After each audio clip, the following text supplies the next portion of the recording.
Bonsoir, je suis heureuse de vous retrouver dans ce nouveau numéro de votre émission Podium Jeunesse. Elle est l'un des droits humains fondamentaux, mais certains en sont privés. Bien que l'éducation contribue à l'épanouissement de l'individu et au développement des nations, beaucoup de filles dans les communautés africaines restent exclues du système scolaire. Chez nous, au Togo, bien que la scolarisation de la jeune fille soit promue à suffisance, nombreuses sont les filles qui ne sont pas toujours scolarisées. Plusieurs ont des rêves et seule l'éducation est la clé pour leur réalisation. Mais elles font face à des obstacles qui souvent portent un coup d'arrêt à leurs espoirs. Quelles sont les causes qui sont à la base de l'exclusion scolaire des filles? Quels sont les avantages de l'investissement dans l'éducation des filles et quelles sont les actions à mener pour favoriser l'éducation des filles?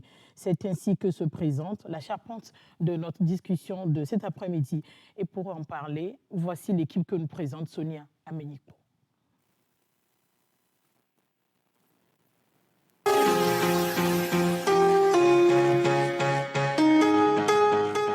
Aujourd'hui, Podium Jeunesse reçoit pour vous Koudjovi Gadze. Il est sociologue et le directeur exécutif de l'ONG ACDF, Action collective intégrale de l'enfance et de la jeune fille. Loti Awesso, elle est étudiante en développement web et web mobile.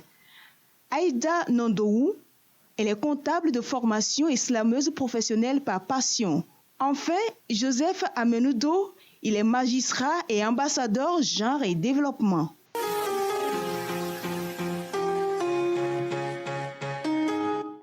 Chers amis, bonsoir et merci d'avoir accepté notre invitation. Quand on parle de l'éducation des filles, de quoi s'agit-il, Lotier? Merci beaucoup, madame, pour l'invitation. Bonsoir à toutes et à tous. Je suis Loti Awesso et diplômée en sciences du langage puis en développement communautaire. Je suis très passionnée par les questions du genre et c'est pour moi un plaisir de partager ce plateau avec vous. D'abord, l'éducation, c'est le processus, soit le moyen par lequel un individu se forme et se développe. Et nous pouvons le localiser, bien la localiser à plusieurs niveaux. D'abord, par la cellule familiale, où on inculque à la jeune fille les bonnes manières de vivre et le respect des mœurs. La jeune fille, parce que c'est d'elle qu'il s'agit ce soir, bien sûr. Il y a aussi les centres de formation, ou bien des ateliers d'apprentissage, où on apprend à la jeune fille à exercer un métier. Il faut aussi noter le moyen de l'alphabétisation, par lequel certaines filles qui n'ont pas eu la chance de poursuivre le cursus scolaire arrivent à se remettre à niveau. Et je vais finir par l'école, où on nous apprend à lire, à écrire et à développer le potentiel en nous pour que nous puissions atteindre nos objectifs de vie. Merci beaucoup, Aïda. Ok, pour ajouter, bonsoir, je suis Aïda Nondou. Je crois que les téléspectateurs vous ont déjà identifié, donc on y va en même temps. D'accord, Madame Pélagé. Alors, pour ajouter à ce que Loti a dit, il faut aussi distinguer les trois types d'éducation. L'éducation formelle, l'éducation non informelle, l'éducation informelle. Et donc, il faut faire une nuance aussi entre la scolarisation et l'éducation. La scolarisation, c'est le fait d'aller à l'école, s'instruire, mais l'éducation, c'est un tout. À part la scolarisation, qui est le fait d'aller à l'école, l'éducation aussi prend en compte la société, l'environnement dans lequel on grandit. Merci beaucoup. Monsieur Joseph. Oui, merci. L'éducation, pour moi, c'est à la fois un art, une science, une méthode pour soi-même acquérir de la connaissance ou transmettre à une tierce personne. Et quel est le point de vue des sociologues? Oui, merci beaucoup. Comme les uns les autres l'ont déjà dit, l'éducation d'abord, ça englobe et l'instruction et l'éducation. Et donc, les deux choses qui sont intimement liées, alors que maintenant on parle de l'art de socialisation d'une personne. Et là, c'est l'éducation. Parce que c'est à travers l'éducation qu'on apprend vraiment à connaître, à se connaître d'abord soi-même, à connaître les autres, à savoir vivre avec les autres, à les comprendre également. Mais l'instruction, c'est cette connaissance-là qui se transmet à travers l'enseignement. Et l'enseignement, c'est toujours à l'école, au centre de formation que ça se donne. Et c'est vrai que l'éducation, c'est un tout, c'est à la fois le savoir-vivre et l'instruction. Mais aujourd'hui, nous allons nous intéresser un peu plus à la scolarisation, à l'instruction et surtout des filles. Quelle est l'importance, selon vous, de la scolarisation des filles? Pourquoi il est important qu'une fille aille à l'école, Lottie? Je pense qu'il est important à ce qu'une une fille plutôt aille à l'école parce que généralement, d'abord, l'éducation est un droit humain fondamental à tous. Donc, obligatoirement, la fille doit aller à l'école.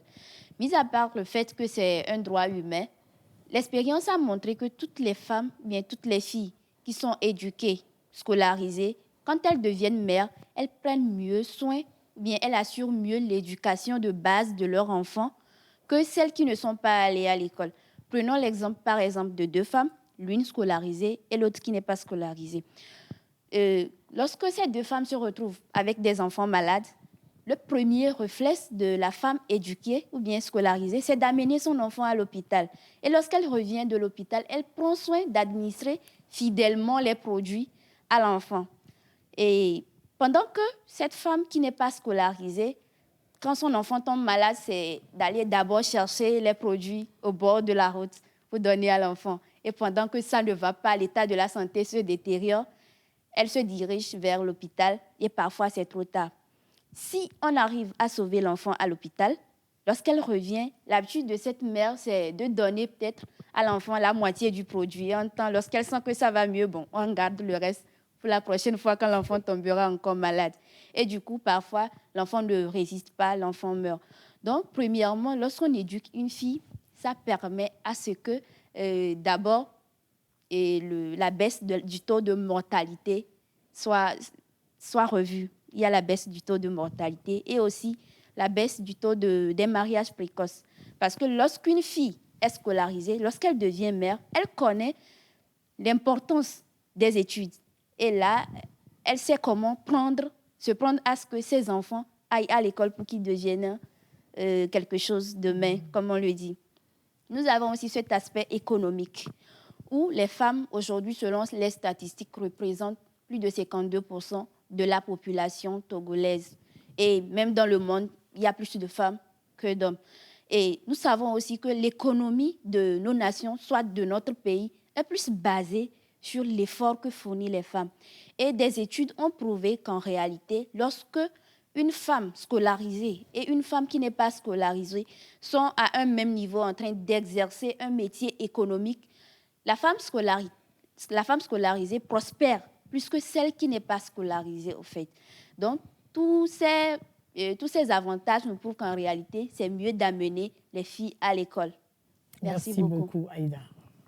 Alors, l'importance de la scolarisation des femmes. Déjà, il faut savoir qu'éduquer une fille, c'est éduquer une nation. On le dit souvent. Et donc, éduquer une fille, ça vise à une croissance économique sur le long terme. Je m'explique. Imaginez une femme, deux femmes, pour aussi prendre l'exemple de Lottie, deux femmes qui sont commerçantes au marché, une qui s'est inscrite et une qui ne s'est pas inscrite. Déjà, dans la gestion des stocks, la gestion de son argent, de voir les bénéfices qu'elle a pu constituer par rapport à une femme qui n'est pas allée à l'école, ça sera carrément différent. Donc, sur le plan économique, et puis aussi à la maison. Lorsqu'une femme est éduquée, elle s'implique. Elle peut prendre des décisions, ce n'est pas seulement l'homme. Elle a son mot à dire et c'est très important. Monsieur Joseph. Oui, importance, je dirais d'abord, ou bien en réalité, que c'est une obligation, la scolarisation. Ce n'est pas une importance, c'est une obligation. Il y a plutôt une obligation. Parce que nos États sont régis par des lois et règlements. Et ces États ont également adhéré à des conventions internationales qui leur font obligation de donner une chance égale aux enfants des deux sexes.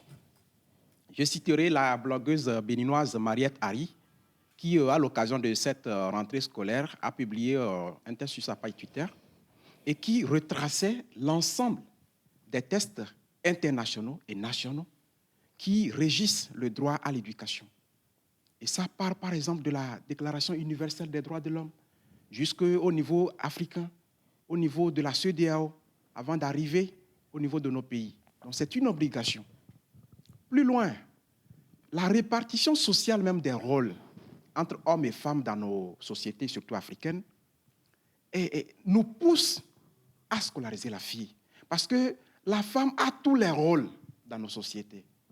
C'est à elle qu'on laisse les enfants, c'est à elle qu'on confie ceci ou cela. Si elle n'est pas scolarisée, bon, un monsieur qui se targue d'avoir peut-être un doctorat, mais qui laisse les enfants à une femme qu'on n'a pas scolarisée. Vous voyez un peu? Donc je crois que c'est une obligation. Fondamentalement, c'est une obligation. Ce n'est pas une importance, c'est une obligation. Si je suis l'allure de votre développement, on dirait que c'est pour la sécurité de la société. Mais oui, pour la sécurité de la société. Pour ne pas la répéter, on est à plus de 50% de la population mondiale. Alors, voudrions-nous laisser plus de 50% des humains sans scolarisation, sans éducation? Bon, nous-mêmes attendons nos dégâts. Et nous sommes à l'ère des défis contemporains, des ODD, Objectifs de développement durable, où nos États s'engagent sur des questions vraiment cruciales aujourd'hui, que ce soit sur le plan du changement climatique, des défis environnementaux, etc. On a besoin de populations instruites pour pouvoir venir à bout de ces défis-là. Je prends un exemple pour finir. Il y a récemment des jeunes Togolais qui ont créé des machines tri-poubelles où, lorsque nous prenons selon les déchets durs et autres, les plastiques, il faut les mettre dans des poubelles différentes. Bon, les poubelles ont été étiquetées, sachets et études. Mais celui qui n'est pas éduqué ne saura pas que cette poubelle-là est destinée pour ce type de déchets, etc. Donc, l'éducation est fondamentale sur toute la ligne. Si nous laissons ça passer, eh bien, le rendez-vous pour l'histoire ne sera pas trop reluisant. C'est très important. Monsieur Gadier, l'éducation obligatoire, c'est vrai, il y a eu la rentrée il y a juste une semaine ou quelques jours, mais beaucoup de parents croient ou persistent qu'une fille à l'école, ça n'aboutira à rien. Oui, merci beaucoup. C'était il y a longtemps que cette citation avait sa place. Et je me rappelle même qu'on avait eu cette citation en rédaction quand j'étais au cours primaire, au CM2 spécifiquement. Donc vous pensez que cette citation ne joue plus aujourd'hui? Bon, actuellement, les choses ont évolué. On a quitté, ou nous sommes en train de quitter la société individualiste, je dis quoi, la société collective vers une société individualisée. C'est-à-dire une société qui a subi des morcellements, qui a subi de l'évolution. Et ça voudrait dire qu'à chaque étape, il y a une nouvelle chose qui vient s'ajouter à la société. Et donc, la société elle-même, elle est composée de deux types de personnes, les hommes et les femmes, pour ne pas dire les garçons et les filles. Et vous voyez, les collègues ont déjà donné les pourcentages que je ne vais plus encore m'amuser à les donner. Et si nous ne savons pas faire et on marginalise une partie de la société, on dira bienvenue les dégâts. Donc, et ces dégâts, nous n'aurons que nos yeux pour les constater. Et à chaque fois, l'on ne cesse de le dire. Et tout récemment, moi, je venais d'arriver de la commune d'Avé-1 parce qu'on était là-bas tout simplement pour travailler avec les jeunes filles, uniquement qu'avec les jeunes filles. Et le collègue a soulevé ce point concernant les défis mondiaux qui sont actuellement et qui persistent. Et surtout qu'on parle de la participation. Et donc, quand on parle de la participation, Dieu merci que notre État fait de l'inclusion sociale la priorité des priorités. Et donc, on ne peut pas parler de l'inclusion sociale en laissant de côté une couche de la société. Juste toute cette démonstration pour nous dire que s'il est important qu'un garçon soit scolarisé, il en est de même pour une fille. Parce que déjà, le garçon et la fille, tous ont les mêmes droits. Ils sont égaux en droit et en dignité et doivent être traités de la même manière. Ça, c'est la Déclaration universelle des droits de l'homme en son article 1er qui le dit. Et maintenant, en son article 26, on transmet maintenant, on donne la force, on transforme l'éducation en droit, en obligation. Et donc, tout le monde en temps normal, tout le monde, que tu sois aller riche, à l'école. Oui. que tu sois riche ou pauvre, tu dois aller à l'école. Et encore plus mieux, l'éducation comment dire, à l'école primaire, elle est gratuite. Tout le monde peut y aller. Au collège également, quand on compare la scolarité, ou bien la scolarité du garçon et de la fille, on voit déjà qu'il y a des efforts au niveau gouvernemental qui sont en train d'être faits, juste que pour nous dire, ah bon, mes chers, il faut que chaque fille aille à l'école. La fille, c'est elle la société, qu'on le veuille ou pas. C'est vrai que j'avais donné une citation tout à l'heure, une fille à l'école, ça n'aboutira à rien. Et vous m'avez dit qu'on n'est plus à cette époque. Oui. Mais je vous dis qu'il y a 2 mois que nous sommes en train de gérer un problème. Justement, le père étant lettré, c'est ce qui nous a surpris, ne veut pas que sa fille continue les études après le CEPD parce que pour lui, ça sera à l'avantage de la belle famille. Ah, ça, c'est encore un autre cas à gérer. Parce que, bon, je ne veux pas dire des choses pour dire que je suis en train de tirer sur les gens, les uns les autres. J'étais aussi sur un plateau quand on m'a posé la question de savoir que c'est comme ça quelqu'un, une fille justement, qui voudrait aller faire une formation et que le papa proposait une autre formation. Et comme la fille insistait, le papa dit, OK, si tu ne veux pas faire ce que je dis, va te payer Je ne te toi-même. finance pas. Ouais. Et moi, j'ai dit ça, c'est du n'importe quoi, excusez-moi. C'est du n'importe quoi. Maintenant, si la femme que lui, il a pris, qu'il a épousée, si la femme n'avait pas été formée, n'avait pas été éduquée, est-ce qu'il pense que la gestion de sa maison devait être correcte? Quoi qu'on dise, la gestion du foyer, c'est la femme. Hein? Quoi qu'on dise. Parce que l'homme, quand il sort, il a sa tête quelque part. Qu'est-ce qu'il faut faire? Comment est-ce qu'il faut tourner pour revenir avec quelque chose? Et si on revient avec ce quelque chose-là, c'est à la dame de Qui va gérer. gérer. Et maintenant, si elle n'est pas instruite, en fait, nous-mêmes, nous voyons ce que ça va donner. Et actuellement, nous avons des cas sociaux qui sont là parce que, à quelque part, la mère, si je peux le dire comme ça, elle n'a pas été instruite, et de 2, elle a manqué l'éducation à la maison. Et donc, si la maman a manqué l'éducation à la maison, la faute est à qui?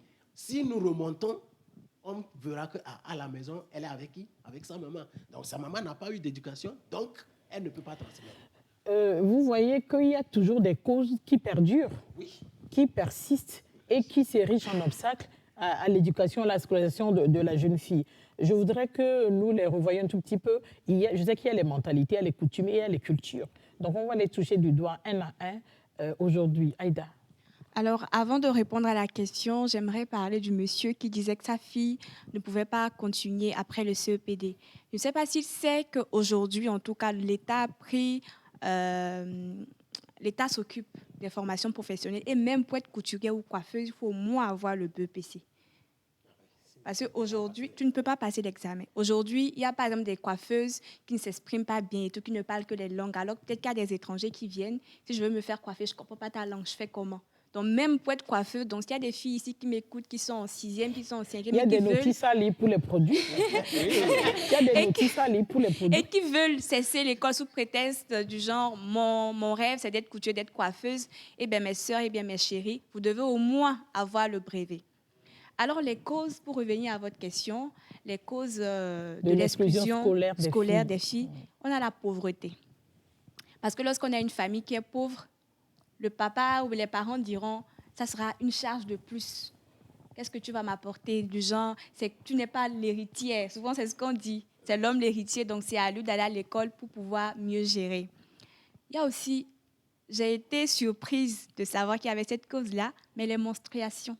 Parce que dans les zones reculées, il n'y a pas peut-être des douches pour des rechanges. Elles ne sont pas assez éduquées aussi par rapport à comment se gérer lorsqu'elles sont durant la période menstruelle.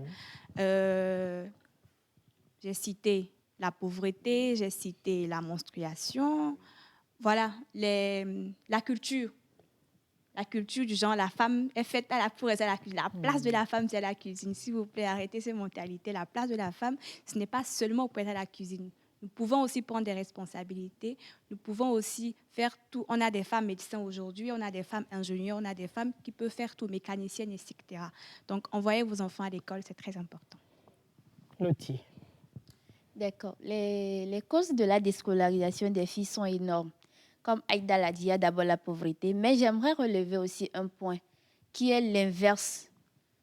Il y a des filles qui ont tout à leur disposition, mais qui ne veulent pas aller à l'école. Elles ne veulent pas aller à l'école parce qu'elles n'ont pas de vision, en fait. Je me dis, c'est une autre cause qui est à la base de la C'est une cause déscolarisation. qui est interne à la fille alors. Oui, c'est une cause. Donc, du coup, elle n'a pas de vision. Pour elle, bon, il suffit juste de me trouver un bon mari qui va prendre soin de moi. Dans les premières années, elle va à l'école juste pour faire plaisir aux parents et avec ça, elle ne va pas durer à l'école. Donc ça aussi, c'est une cause où il faut mettre de l'accent dessus pour pouvoir relever. Il faut sensibiliser les filles. Voilà. Elle veut trouver un bon mari qui va prendre soin d'elle pendant combien d'années? Et c'est Gadji, vous souriez? Non, il faut dire la vérité aux filles, s'il vous plaît. Moi, je me dis que c'est un drame. Des fois, c'est un drame, c'est un genre de mentalité. De nos jours, une fille qui attend qu'elle se marie et toute sa vie, sa vision, c'est son mari pour qu'il prenne soin d'elle. Je ne sais pas, pendant combien d'années? D'accord. C'est parce qu'il ne sait pas que sa dignité est en jeu, en fait. D'accord, si vous permettez. Oui, je permets. Vous savez, au-delà des mentalités, il y a ce que nous appelons les habitudes familiales. C'est que nous sommes dans une famille où peut-être je suis la 5e fille, il y a eu mes grandes sœurs. Quand elles ont atteint le collège, bon, vers la classe de 5e, 4e, et à la première qui a laissé 1 an, 2 ans après, elle s'est, entre guillemets, elle s'est tapée un mari et continue sa vie. Pourquoi entre guillemets? Bon, la deuxième grande sœur aussi, bon, vers la classe de 3e, elle a abandonné. Donc, il y a une certaine habitude familiale qui se crée. Donc, de sorte que celle qui vient aussi, bon, elle voit que, comme on le dit dans nos communautés, Dagan s'est arrêtée en 4e. Aujourd'hui, elle est en famille et tout, et tout, et tout. David aussi, etc. Donc, ce qui fait que, plus ou moins, elle aussi, elle est entraînée à aller vers là. Je citerai aussi comme cause les violences basées sur le genre, notamment les abus sexuels sur les mineurs. Surtout en milieu rural, où j'ai la chance de travailler depuis plus de 7 ans. Mais vraiment, 6e, 5e, 4e. Je ne sais pas aujourd'hui ce qu'il y a dans la tête des garçons et qui fait que déjà quand on voit une fille en classe de CM2 même, eh bien notre humain là se lève. Excusez-moi les termes. Et c'est un drame, surtout en milieu rural. Les filles tombent enceintes. Vous exercez où? Je suis actuellement notamment juge des enfants au tribunal de Badou, dans la préfecture de Wawa. Alors, les filles qui tombent enceintes en classe de 5e, mais je me dis, mais nous les messieurs, on voit quoi en ces fillettes-là qui nous excitent? Or, je ne dis pas forcément que lorsqu'une fille tombe enceinte à l'âge de 14-15 ans, son avenir est totalement gâché. Mais dans nos contextes socio-économiques, ça devient compliqué pour elle. Parce que dans les familles un peu aisées, une maman, une tante peut te prendre l'enfant et les parents peuvent continuer à te supporter à l'école. Mais là où les conditions étaient déjà compliquées, bon, si tu commets l'erreur de prendre une grossesse, on te pousse immédiatement au monsieur. C'est fini pour toi. Et donc, il y a plein de filles qui ne vont pas loin à l'école aujourd'hui à cause de ces grossesses précoces-là. Et on en viendra peut-être, c'est l'occasion d'appeler à une éducation en matière de droits de sexualité et de reproduction. C'est très important. C'est vrai que nous conseillons aux jeunes filles de ne pas, entre guillemets, goûter au sexe trop tôt, mais on ne peut pas les suivre partout où elles vont. Donc, il est important de leur apprendre à se protéger, etc. Mais je crois qu'il est aussi important de revenir sur ce point où cette culture qui stipule qu'il faut donner la priorité aux garçons dans la famille. Il faut donner plus d'opportunités aux garçons pour qu'ils fassent des études et on relègue les filles au second rang. Je crois, vous avez posé cette question à M. Gaillet tout à l'heure. Au fait, aujourd'hui, selon moi, on ne dit plus directement qu'une fille à l'école ne servira plus à rien. Mais il y a des moyens un peu plus contournés par lesquels on fait comprendre à la fille qu'en fait, elle n'a pas besoin d'aller trop loin. Je prends par exemple dans le choix des séries. Vous savez qu'aujourd'hui au monde, le taux de représentativité des femmes dans les matières scientifiques, sciences, technologies, ingénierie et mathématiques, est environ de 33%. Et donc, quand elles vont, filles et garçons vont évoluer un peu, bon, d'abord, on va dire, le garçon, lui, peut aller faire les séries scientifiques, on va mettre plein de moyens là-bas. Alors que la fille, bon, on va dire, déjà avec le BPC, il faut chercher quelque chose à faire. C'est des moyens détournés comme ça qu'on utilise. Et au gré des années et des générations, ça crée des habitudes au niveau familial, au niveau social, qui font que quand la fille évolue un peu, eh bien, mentalement, elle est plombée. En fait. Bon, c'est comme si dans ces familles, finalement, on les érige en normes, inconsciemment, sans savoir. Oui, ça devient des règles qui ne disent pas leur nom. Voilà, c'est comme ça que ça devrait se passer, alors que ce n'est pas le cas, Aïda. Par rapport à son intervention pour les séries scientifiques, ça m'a rappelé quelque chose. Moi, j'ai fait la série C et je me rappelle quand j'étais en seconde pour le choix de ma série. Moi, je voulais faire la C parce que j'aimais bien les maths, etc. Il y avait même des professeurs, mes professeurs qui me disaient non, si tu vas en C, tu vas beaucoup souffrir.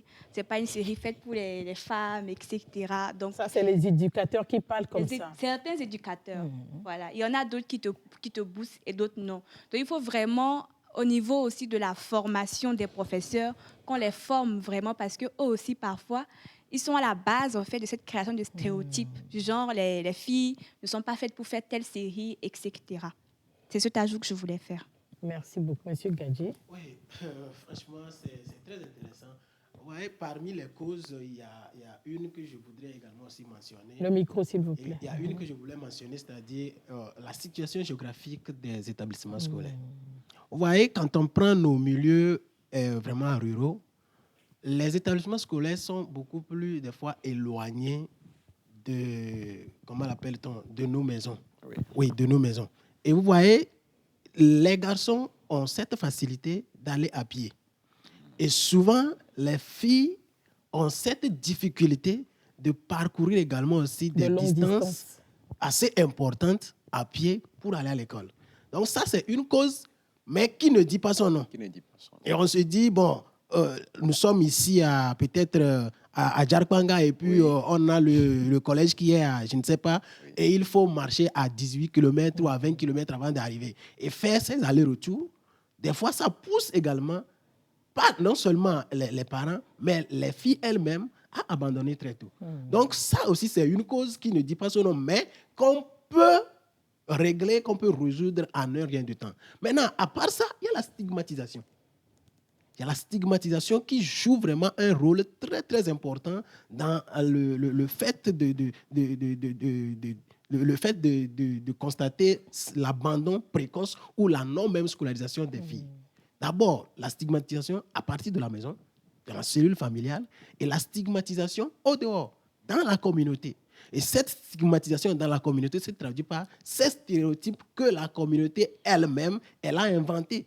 Et que les filles aussi ont intégré dans leur subconscient et qui, à chaque fois, elles ne cessent de le ruminer à un certain moment donné. Donc, arrivé à un moment donné, la fille rumine ce qu'elle a avalé. Elle se dit, bon, chez nous, voilà. Et donc, si moi-même je le fais, bon, jusqu'où je peux aller. Ça fait que des fois, même si c'est au premier trimestre que la fille échoue, elle a déjà commencé à avoir des idées d'abandon. Au même moment, si c'est un garçon, ces idées ne lui viennent pas. Je dis ceci à cause d'un fait que moi-même j'ai vécu, que j'ai constaté et qui m'a un peu choqué, mais on ne pouvait rien. Et l'autre aspect, c'était avant-hier. Peut-être de passage, j'ai fait un arrêt pour me chercher de la bouillie. Et il y avait la femme qui vendait la bouillie. Elle avait 2 enfants, un garçon et une fille. Maintenant, elle était là, et le garçon était assis à côté, et le garçon fouillait dans son portable. Je suis arrivé, j'ai dit, vendez-moi de la bouillie. Oui. On appelle la fille, venez vendre la bouillie. La répartition sociale des rôles. Le garçon était à côté. Et bon, je ne sais pas ce qui m'était arrivé, j'ai demandé à la dame, lui qui est ici ne peut pas vendre. Que non, et un monsieur a répliqué, que non, lui c'est un garçon. Moi j'ai dit, ça, donc si c'est un garçon, est-ce qu'il ne peut pas vendre? Le monsieur m'a reposé la question de savoir si moi j'ai une fois vendu. Et il a dit, voilà, c'est là-bas que je voudrais que tu arrives. Et je l'ai étalé un peu mon parcours. Je lui ai dit, ouais, si vous faites ça, ça voudrait dire que vous-même, vous êtes en train de limiter vos enfants-filles. Vous limitez. Est-ce que ce que la fille est en train de faire là-bas, ce n'est pas important? C'est important. Mais lui qui est là, ici, en train de fouiller dans son portable, que non, c'est un homme, c'est un garçon, il dit, oui, on apprend à gérer en faisant ce genre de choses. La masculinité positive. Voilà. On apprend à gérer en faisant ce genre de choses. Si vous continuez à l'âge là, à dire à ce garçon que toi, tu vas gérer, donc reste avec ton portable, fouille, va te promener, va jouer, et la fille, toi, viens rester ici, c'est toi qui dois vendre, c'est toi qui dois être à la cuisine. Et alors, en fin de compte, vous voyez, ces derniers temps, ou bien dans ces dernières périodes, on a des messieurs et des dames qui sont dans le foyer. Si la dame n'est pas là, le monsieur ne mange pas. Parce qu'il est obligé, il est obligé d'aller acheter à manger au dehors. Parce que quoi? Il ne sait pas cuisiner. Il ne sait pas cuisiner. Il ne sait pas cuisiner. Parce qu'il ne l'a jamais appris. Ok, c'est vrai que nous parlons des facteurs externes qui empêchent les filles d'aller à l'école. Nous ne parlons pas d'abandon, mais nous parlons de la scolarisation. Nous avons un message ici qui m'a fait sourire. J'ai une sœur actuellement qui a toutes les possibilités de continuer ses études après avoir fait un enfant au collège, mais qui refuse d'aller à l'école. Et c'est quelque chose qui m'énerve, surtout quand je vois des filles qui font tout pour aller à l'école. C'est les facteurs internes. Oui, mais c'est le point là que Lothier a émis tout à l'heure. Et je voudrais donner 1 ou 2 témoignages à ce niveau. À ma qualité de juge des enfants, notamment, j'ai déjà eu 2 mères qui sont venues convoquer les maris de leurs filles. C'est-à-dire les filles étaient peut-être au collège ou au lycée. Entre-temps, elles ont fait enfant et sont allées s'asseoir, entre guillemets, au foyer. Il y a eu 2 mères qui sont déjà venues convoquer leurs filles et leur mari au tribunal pour exiger que la fille retourne à l'école. Ce sont des cas que j'ai hautement appréciés, même si malheureusement les filles là ont toujours refusé. Elles-mêmes? Oui, elles ont refusé. Bon, voilà. Mais j'ai loué beaucoup la démarche de ces mamans-là. Elles optaient pour des formations où elles ne voulaient rien faire. Oui, bon, elles projettent faire une formation. Au moment où la maman exige qu'elle ait au moins le bac, par exemple. Oui, dans ces cas, c'est vrai, c'est difficile à une fille de faire un enfant et de reprendre. C'est tellement difficile. Donc, dans ces cas, la dernière a besoin d'une assistance vraiment psychologique. Parce que ce qui vient d'arriver... Même s'il y a l'assistance matérielle... Oui, même s'il y a l'assistance matérielle, d'abord, elle se compare à ses amis. Elle voit son ami X, elle n'a pas d'enfant. Et moi, voilà ce qui m'est arrivé. Et premièrement, parce que ça, ce sont des accouchements ou bien des grossesses, comme on le dit, non désirées. La fille n'a pas planifié. C'est à coup de tête, et puis c'est venu. On ne peut pas l'éliminer. On a laissé, et l'enfant est venu. J'ai une sœur qui, elle était sur les bancs d'école. Et en première, elle s'est laissée enceinte par un garçon. Et elle a eu son enfant. Maintenant, quand elle a eu son enfant, on lui a demandé de continuer. Elle a refusé. Mais qu'est-ce qui s'est passé? C'est de ça que je veux dire. Quand vous voyez sa relation avec son enfant, vous n'allez pas penser que c'est elle qui a mis au monde l'enfant. Comment? Voilà. Elle n'aimait même pas que l'enfant s'approche d'elle. Même si l'enfant s'approche d'elle, ce sont des coups chaque fois. Et quand tu le vois, c'est comme bon... Ça montre vraiment que la personne n'a pas désiré la chose. L'enfant. Et donc, pour que cette dernière puisse retourner à l'école, il faut un lavage de cerveau. Il faut lui parler, lui faire voir de beaucoup de couleurs. Sinon, vous pouvez beaucoup donner de l'argent. Mais... tout à l'heure, Aïda, vous aviez émis un point que même si on veut apprendre un métier, c'est important de pouvoir lire et écrire. C'est justement ce qui a piqué notre curiosité. Au cours de la semaine, nous sommes allés dans un atelier de tresse. Vous voir comment ça se passe, comment la patronne se débrouille à la fois avec des filles qui sont lettrées et qui ne le sont pas. Je vous invite à suivre le fruit de notre reportage dans l'élément qui vient avec Sonia Aménipo.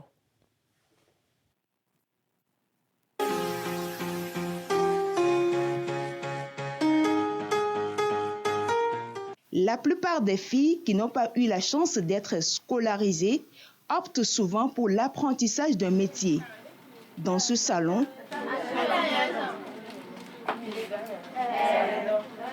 Madame Edwige, la patronne, les aide à acquérir des compétences professionnelles en tresse.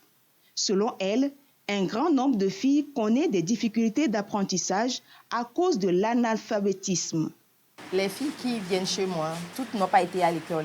Celles qui ont été à l'école, leur façon d'assimiler les choses que je leur enseigne, elles assimilent bien plus que celles qui n'ont pas été à l'école. C'est très important que les filles aillent à l'école parce que Je peux dire au niveau de la coiffure, et certains produits, elles vont lire les notices avant de les utiliser. Si on n'a pas été à l'école, elles ne peuvent pas lire les notices. Donc c'est pour cela qu'elles doivent aller à l'école cours des cours avant d'apprendre un métier. Si l'école reste une plaie pour certaines filles peu studieuses, elle reste un rêve inaccessible et un désir inassouvi pour d'autres.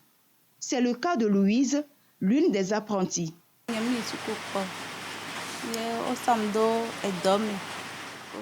Je n'ai pas eu l'opportunité d'aller à l'école et on m'a mis en apprentissage. Certaines réalités du métier me sont difficiles à assimiler parce que je ne sais pas lire et écrire. Pouvoir aller à l'école, s'instruire, avoir une éducation et connaître ses droits contribue à l'épanouissement et la construction de l'avenir des filles. Chaque année passée par une fille sur les bancs de l'école augmente son futur revenu de 10 à 20%.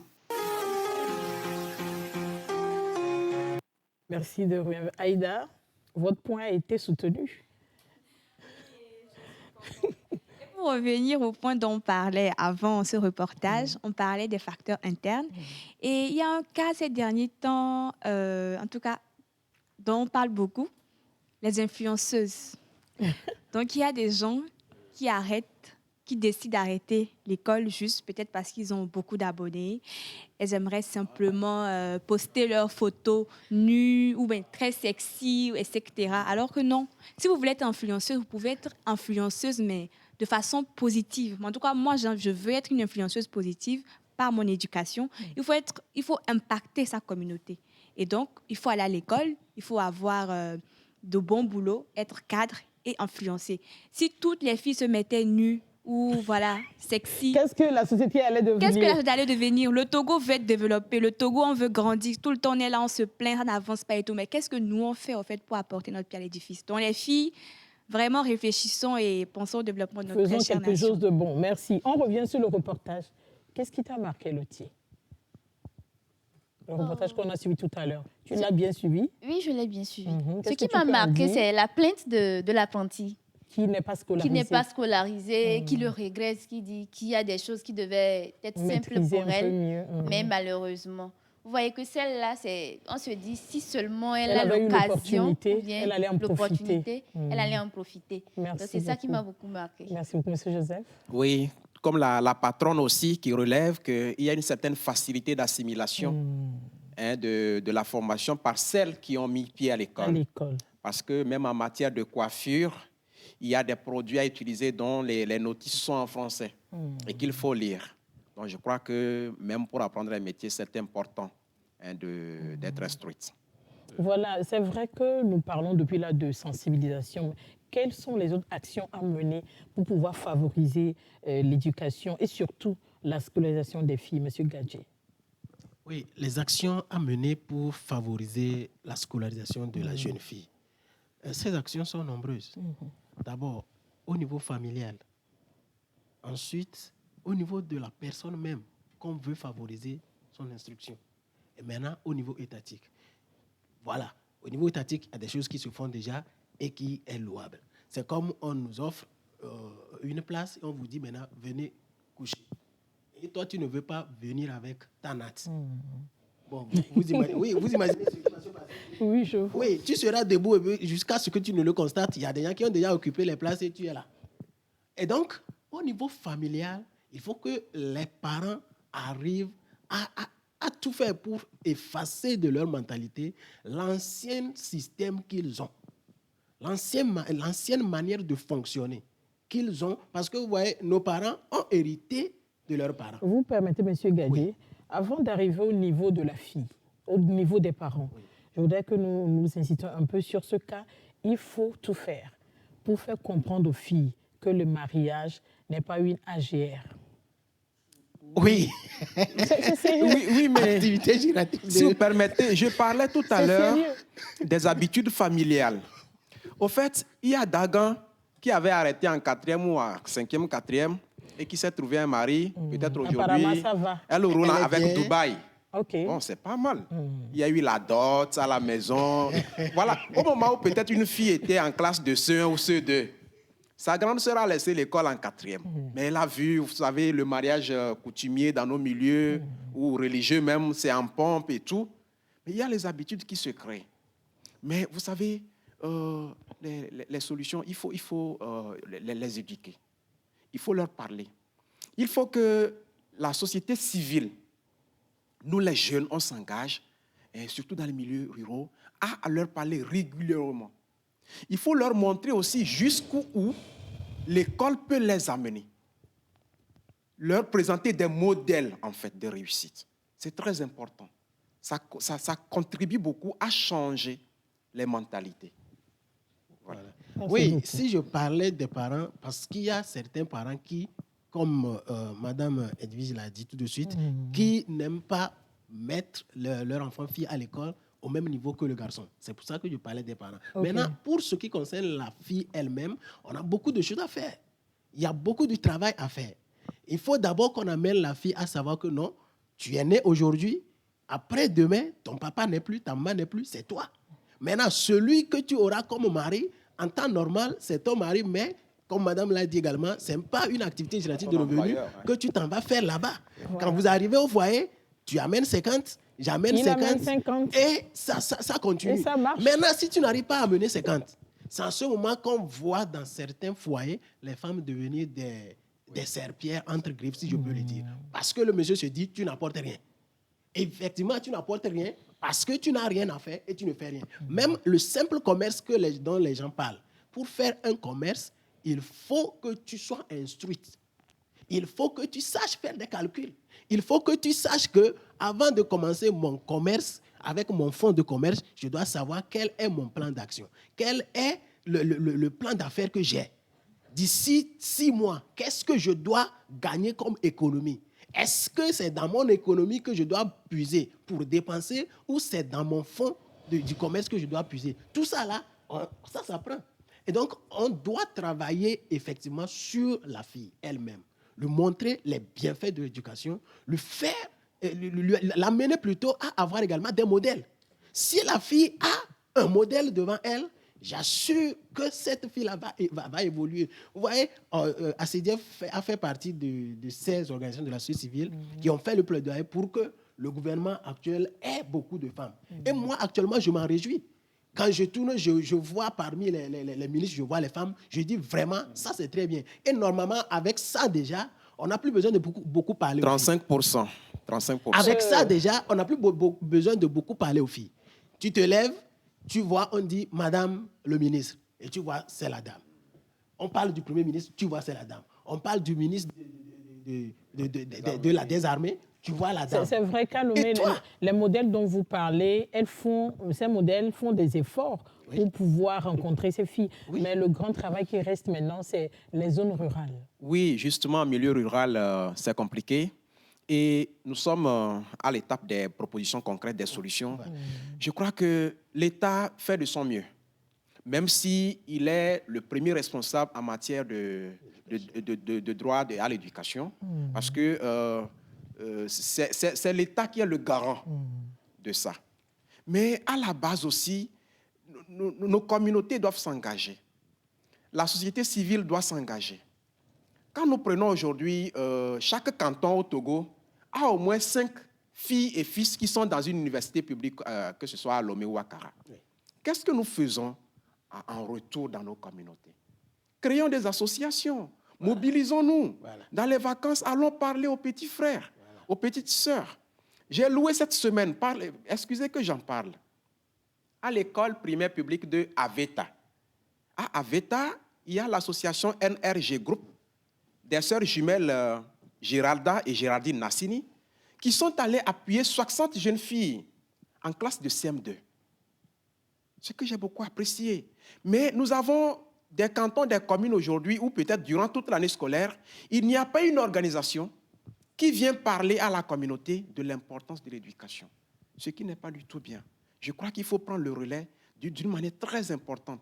Parce que vous savez, dans un milieu, s'il y a une petite association même qui parle le jour de l'éducation, les parents ont honte et ils ont peur de laisser les enfants sans aller à l'école. Parce qu'ils savent que quand ils vont laisser les enfants, l'enfant ira signaler au siège de l'ONG, au siège de l'association que papa ne fait pas. Donc, il est très important aujourd'hui que les jeunes se mobilisent. Lotier, merci beaucoup, M. Joseph. J'aimerais aussi noter cette question de l'éducation sexuelle. Il faut qu'on fasse des sensibilisations, surtout au niveau des filles, pour leur dire qu'en réalité, le sexe n'est pas un truc avec lequel on devait s'amuser. Parce que déjà, à bas âge, quand on voit la camarade essayer, nous aussi, on veut essayer. Et voilà, ça tourne mal. Le suivisme. Donc, il faut réellement parler aux filles pour qu'elles sachent qu'en réalité, c'est de leur intérêt si elles font l'effort de privilégier leur étude au détriment du sexe. Merci beaucoup. Nous avons reçu un message. Qu'est-ce que la personne dit que les filles même découragent trop les parents? Après qu'on leur ait payé les frais de scolarité, elles ne finissent pas toujours l'année. C'est pour ça que les parents concluent finalement à rester à la maison. Il y a des filles qui manquent terriblement de confiance en elles. Donc, elles pensent que le mariage, c'est la seule porte de sortie. Parce que si moi, je suis là et que je connais ma valeur, que je sais où je peux aller, je ne vois pas en quoi est-ce que je vais me presser de me marier, peut-être pour faire des enfants, pour avoir d'autres charges, alors que je n'ai pas encore fini au moins de m'éduquer. Donc, t'éduquer. Oui, de m'éduquer. Okay. Parce qu'au-delà de l'éducation familiale et scolaire, il faut nous-mêmes s'éduquer. C'est pour ça qu'il y a aussi les réseaux sociaux, il y a des sites, etc. Même monsieur nous dit que c'est justement ces réseaux sociaux qui limitent certaines filles. Elle croit que la vie se passe là-bas. C'est, comment dire ça? Oui, pile et face. Pile et face. Il y a le yin et le yang, voilà. Oui. Il y a toujours le bien et le mal. C'est comme la magie, ou bien je vais dire la sorcellerie, le pouvoir et tout. Certains l'utilisent pour nuire, mais d'autres l'utilisent pour guérir, pour soigner des gens. Donc, les réseaux sociaux, c'est fait pour être informé par rapport à ce qui se passe dans le monde. Si quelqu'un veut l'utiliser pour se nuire, bon escient. Ce que nous, on veut que les filles fassent, ou bien en tout cas que la majorité fasse, c'est de s'éduquer avec, d'apprendre avec, parce que c'est pour cela que c'est fait. De voir le côté positif. Une dame nous dit, j'aime bien votre émission, j'ai accouché ma fille en classe de 3e, je n'ai pas eu honte de reprendre mes études, malgré le fait que je n'avais personne pour garder l'enfant. C'est bien. Aujourd'hui, ma fille a 11 ans, elle fait la 5e. Nous sommes à l'aise. Oui, félicitations. Bravo. Félicitations vraiment à vous, madame. Mais Monsieur Gadji avait développé ce point pour dire que ce n'est pas toujours facile à la fille, même s'il y a l'appui matériel après, de continuer. Peut-être que celle-ci, elle a un mental fort. Oui, un mental fort. Sans compter qu'il paraît que jusqu'à un passé récent, les écoles même excluaient les filles qui tombent enceintes. Je crois que le Togo a abrogé cette disposition, mais ce n'était pas évident. Il y a certaines écoles avant, quand tu es enceinte, automatiquement, tu es banni. Tout à l'heure, je disais que la scolarisation de la jeune fille est promue à suffisance dans notre pays. Et donc, de façon continuelle, il y a des moyens, des stratégies qui sont mises en place pour lutter contre tous ces obstacles qui les empêchent. Un exemple, en 2022, pour le probatoire, tous les candidats étaient au nombre de 61 910 pour la session de juin, juin 2021. Le nombre de candidates est passé de 23 477 à 25 106, soit une hausse de 6,93%. Et au CPD, tous les candidats étaient 172, dont 10 242 filles pour la session de juin 2022, cette année. Donc nous voyons que quand même nos autorités font des efforts qui restent à louer toujours, à louer. Je vous remercie pour vos riches apports au cours de cette... Je sais, vous avez envie d'en dire plus, le temps qui nous est imparti. Justement, c'est l'effet que Podium Jeunesse fait. Nous vous retrouverons le samedi prochain, ne vous en faites pas, pour parler d'autres choses. Mais vous l'avez su, l'éducation constitue un outil puissant pour développer le plein potentiel de chaque enfant. Elle fournit à tous les enfants, mais surtout aux filles, de la stabilité pour le présent et des possibilités pour leur avenir. Éduquer une fille, nous l'avons dit, c'est investir pour son avenir. Oui. Je remercie M. Joseph Lotier, M. Gadji, Aïda. On se retrouvera. Tu fais l'amour. On se retrouvera. Vous aussi, je vous remercie de nous avoir suivis. Je remercie surtout l'équipe de la réalisation avec Pacha Lendalo. Merci et à samedi.